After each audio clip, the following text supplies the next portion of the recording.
इस रियासतकालीन ऐतिहासिक सानेश्वर लाइब्रेरी के पुस्तकालय के नए भवन में आज हिंदी दिवस हर्षोल्लास के साथ मनाया गया, जिसमें विद्यालय के छात्र छात्राओं व लाइब्रेरी में अध्ययन करने वाले छात्र छात्राओं ने भी हिस्सा लिया।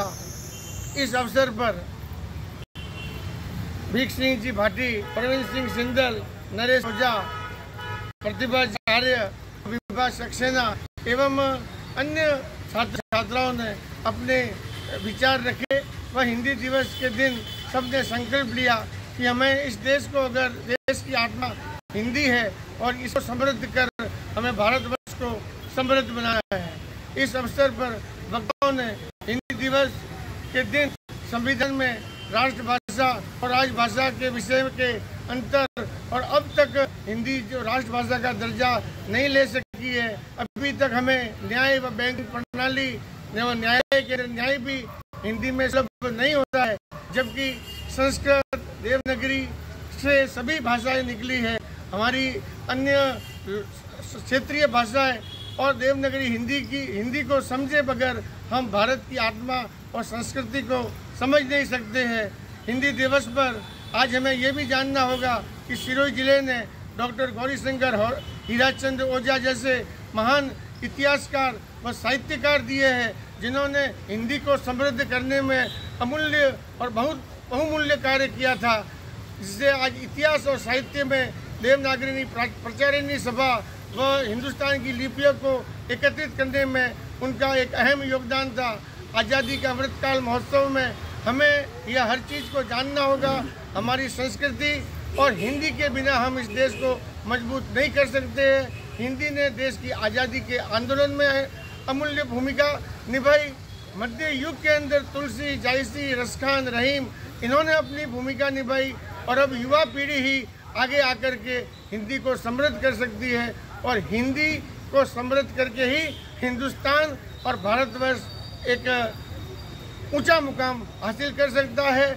और विश्व गुरु बनने के लिए हमें हिंदी और संस्कृत जानना जरूरी है। आइए हम सब मिलकर के हिंदी को आगे बढ़ाएं। देखिए इसने क्या कहा आयोजन में। हिंदी का विरोध करने वाले आपको पर्याप्त मिल जाएगी।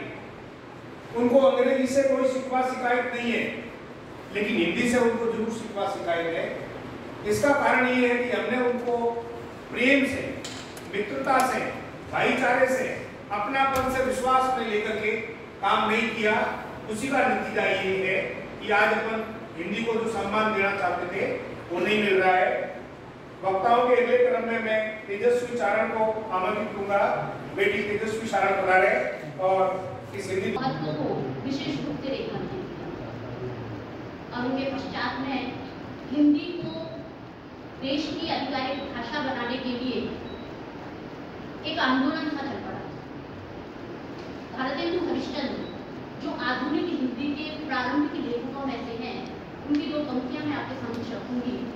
निज भाषा उन्नति अहे सब उन्नति को मूल और बिन निज भाषा ज्ञान के मिटत नहीं हो। बहुत अच्छी बात है कि भाषा में कभी आप दूसरी भाषा में सोच नहीं सकते। आपको दूसरी भाषा में यदि अभिव्यक्त करना है तो आप हिंदी में सोचेंगे, फिर उसे आप अभिव्यक्त करेंगे और ट्रांसलेशन के माध्यम से ही दूसरी भाषा में। तो आपकी जो मन की भाषा है, आपके मन के दरवाजे खोल करके जो अभिव्यक्ति प्रदान करती है वो भाषा हमारी अपनी निजी भाषा है और हिंदी भारत की अपनी भाषा है। इससे हम इनकार नहीं कर सकते। कोई व्यक्ति ये नहीं कह सकता कि हिंदी हमारी अपनी भाषा है। तो फिर क्या आवश्यकता है कि हिंदी दिवस आज भी मैडम ने बताया, हम सभी सहमत हो इस चीज से कि राजभाषा घोषित करने के बाद भी हमने 15 वर्षों का समय दिया था कि हम हमारी भाषा को स्थापित करके सब भाषा के रूप में अंग्रेजी को चलाएं, लेकिन हम 15 के दिन आज राजकीय सानेश्वर सार्वजनिक जिला पुस्तकालय द्वारा जो ये आयोजन रखा गया है, इसमें आकर मुझे भी इसलिए ज़्यादा खुशी हो रही है कि मैंने 10वीं तक सिरोही में अध्ययन किया है। उसमें 6वीं से लेकर 10वीं क्लास तक, 12वीं क्लास तक मैंने यहाँ पर सानेश्वर लाइब्रेरी के अंदर यहाँ के पहले पुस्तकालय अध्यक्ष थे, महेश दत्त जी पुरोहित, वो मेरे रिलेटिव थे। और मैंने उस टाइम के अंदर यहाँ की जितनी भी इतिहास, धार्मिक, पुराण, धर्म से संबंधित सभी पुस्तकों का अध्ययन किया था, जो मेरे लिए आज भी काम आ रहे हैं। हिंदी दिवस के दिन मैं इस पुस्तकालय को और यहाँ के पूर्व राठौर साहब और उनको भी याद करता हूँ, जो भाटी साहब के मित्र थे। आज हिंदी दिवस के दिन मुझसे पूर्व वक्ताओं ने भी कहा, आज़ादी के अमृतकाल महोत्सव के 76वें वर्ष में हम इस देश के अंदर, जिस देश का नाम संविधान ने भारत और इंडिया को दिया है, उस देश के अंदर हम रहते हैं। और जब देश गुलाम था तब शायद 1% या 2% ही लोग इंग्लिश बोलने वाले थे या पॉइंट में थे, और आज 4 या 6% की भाषा बोलने वाली भाषा इस देश पे हुकूमत कर रही है। तो हम कितने आजाद हैं, क्योंकि हमारे पास में हमारी राष्ट्रभाषा का या राजभाषा का या संपर्क संवाद भाषा का, जो विश्व की दूसरे नंबर की सबसे बड़ी भाषा है, तीसरे नंबर, चौथे नंबर पर नहीं, दूसरे नंबर की आबादी हमारी भी बड़ी है। पूरे विश्व के अंदर अनेक हिंदी भाषी देश है, फिजी, मॉरिशस, वेस्ट इंडीज वगैरह और भी कई अनेक देशों के अंदर। लेकिन आज हमारी हिंदी भाषा, जैसा कि मैडम ने बताया, हमें न्यायालय के अंदर न्याय हिंदी में नहीं मिलता, हमें बैंक के अंदर लोन हिंदी में नहीं मिलता। और अगर हम सिरोही जिले की बात करें तो सिरोही जिले के अंदर ऐसी भी आबादी पूरे हिंदुस्तान में है कि उसको हिंदी बोलना पूरा नहीं आता। वो एक आदिवासी समाज है, वो अपनी मातृभाषा में बोलता है। तो इस पूरे देश के अंदर जो आज वातावरण है, हिंदी भारत की आत्मा है। हिंदी ने इस देश को आजाद कराया। और इस हिंदी दिवस के ऊपर मैं सबसे पहले आपको एक निवेदन करना चाहता हूँ कि सिरोही जिले के अंदर हिंदी की सेवा करने वाली एक बहुत बड़ी हस्ती ने जन्म लिया है। कि आप जानते हैं, गौरी शंकर हीराचंद्र ओझा सिरोही जिले के रोहिरा गांव में जन्मे। हिंदी भारत की लिपिमाला का अगर ग्रंथ का जिन्होंने सभी भाषाओं के अंदर जाकर खोजबीन करके जो कार्य किया है, जिनको विदेशों के ऊपर लोग उनके ऊपर पीएचडी कर रहे हैं, लेकिन हमें उनके बारे में जानकारी नहीं है। ओजस्वी है, अनूठी है हिंदी। प्रवास में प्रांतीय का परिचय का सूत्र है, प्रवास में प्रांतीय के परिचय का सूत्र है। मैत्री को जोड़ने की साकल है हिंदी, मैत्री को जोड़ने की साकल है ये हिंदी।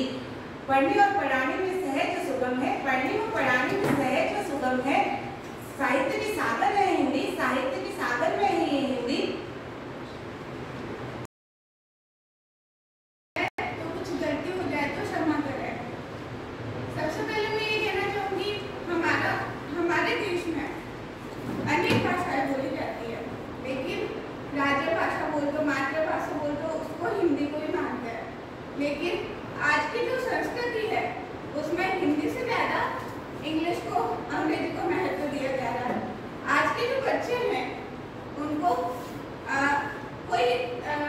जो पेरेंट्स हैं वो ये नहीं कहेंगे कि हम हिंदी मीडियम स्कूल में बच्चों को कर रहा है, लेकिन इंग्लिश मीडियम में बच्चों का एडमिशन करवाते हैं और उनको इंग्लिश के बारे में अच्छी से अच्छी